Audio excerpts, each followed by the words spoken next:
Picture a stock so safe that even thinking about selling it was treated like financial malpractice. Sounds absurd, right? Except it actually happened, and almost nobody remembers it today. That's the strange thing about the stock market. It has a habit of repeating its worst mistakes over and over, because investors will always find some way to convince themselves that this time it's different. Legendary investor Sir John Templeton, a man who averaged 15% annual returns for 38 straight years, once called that exact phrase the four most expensive words in the English language. He wasn't exaggerating.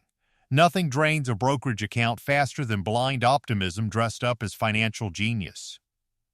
Which brings us to Jesse Livermore, widely considered one of the founding fathers of speculative trading and the real-life inspiration behind the best-selling book Reminiscences of a Stock Operator. Livermore built his fortune the hard way, shorting the market during some of its ugliest crashes, and he left behind a warning that holds up eerily well today. There's nothing new in Wall Street. There can't be, because speculation is as old as the hills. Whatever happens in the stock market today has happened before, and will happen again. There's one bubble from stock market history that almost nobody talks about anymore, and it looks unsettlingly close to what we're seeing right now. This isn't the dot-com bubble from the early 2000s, and it isn't the 2008 financial crisis. It's a bubble most people have never even heard of, and when it finally burst, the fallout was brutal. The overall market fell by half. Some of the biggest, most untouchable companies in the world lost 60 to 80% of their value. Inflation shot up from 3% to 11%. And it took a full 8 years for the market to climb back to even. This is the story of the Nifty 50 bubble of the early 1970s. The story starts in the late 1960s, right as America was riding a 2-decade economic sugar high left over from World War II. Factories were running at full speed, suburbs were springing up almost overnight like acne on a teenager, and the average American genuinely believed the country was unstoppable. And why wouldn't they? By the late 60s, people had money in their pockets, confidence in their step, and, most importantly, an almost unshakable sense of optimism. The U.S. had beaten Germany in World War II, put a man on the moon, and, perhaps most impressively of all, invented the Etch-a-Sketch. Life, by most measures, was good. And right in the middle of all that good feeling sat the stock market. Between the end of World War II in 1945 and 1970, U.S. stocks had climbed more than 350%. That kind of run gave rise to a whole new investing philosophy that became known as one-decision stocks. The idea was simple. Find companies so massive and so dominant that investing in them only required one decision: buy. These were the stocks that eventually earned the nickname the Nifty 50. We're not talking about penny stocks or scrappy startups here. These were blue-chip giants with steady, predictable cash flow. Names like Coca-Cola, American Express, McDonald's, and other household brands everyone already trusted. Investors treated these companies as bulletproof, untouchable, immune to the normal rules of the market.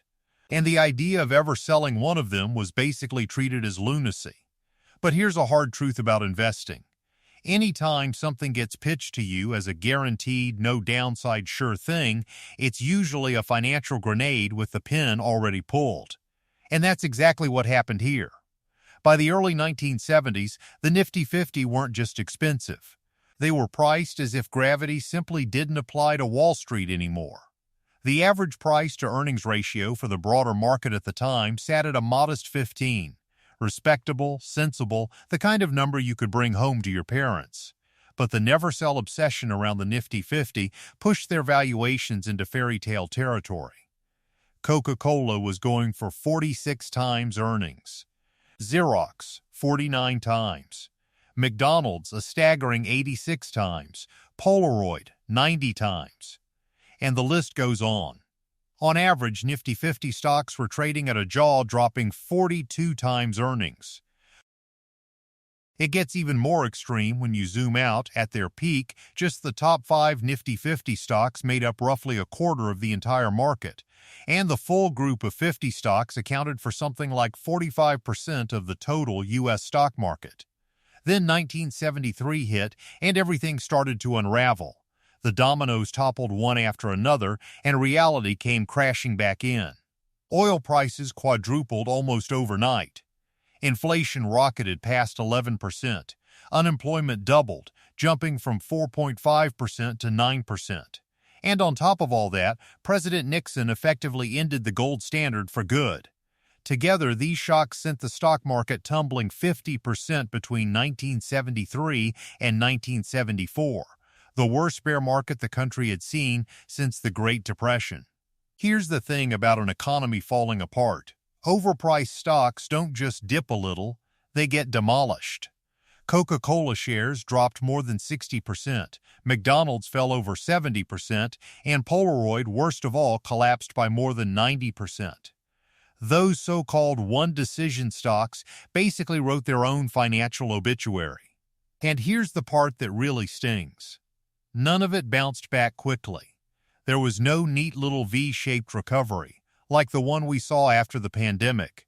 It actually took the market 8 full years, all the way until 1981, to crawl back to where it had been before the bubble burst. That was the real cost of the Nifty 50 collapse. Investors who thought they'd bought into permanent, unstoppable growth instead found themselves stuck in a kind of financial purgatory for the better part of a decade. Now, if you're looking at today's market and feeling a strange sense of déjà vu, you're not imagining things. Mark Twain is often credited with saying that history doesn't repeat itself, but it does rhyme.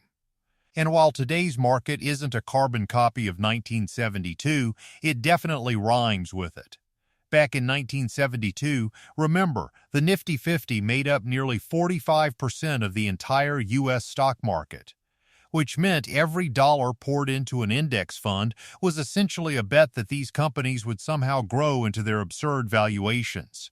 Fast forward to today, and it's practically the same movie, just with a bigger budget and flashier special effects. Today's version of market dominance comes from America's tech giants, better known as the Magnificent Seven, which together make up around 36% of the entire S&P 500. 7 companies: Microsoft, Apple, Google, Amazon, Meta, Tesla, and Nvidia, are now carrying the weight of the whole market on their backs. If that level of concentration sounds eerily similar to the Nifty 50, that's because it is. Sure, the Magnificent Seven are genuinely innovative, and yes, they dominate their industries, but so did Xerox back in 1972. So did Polaroid.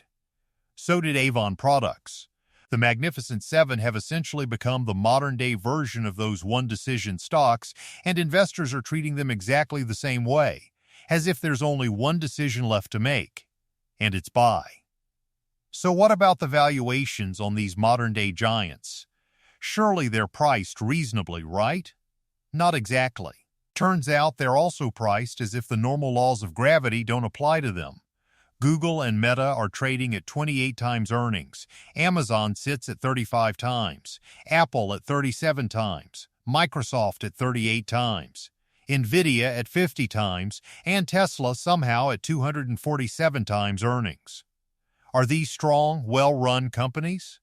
Absolutely. Are they also overpriced, overweighted, and worshipped like they're invincible? Also, absolutely, and just like back in 1972, investors today are telling themselves the exact same bedtime story: these companies are untouchable, and they'll keep growing forever. All it would take is a handful of macroeconomic dominoes falling in the wrong order, and we could easily end up right back where we started. Warren Buffett put it best: what we learn from history is that people don't learn from history. So here we are again, staring down a top-heavy market, acting like valuations don't matter, and quietly whispering those same 4 expensive words. This time, it's different.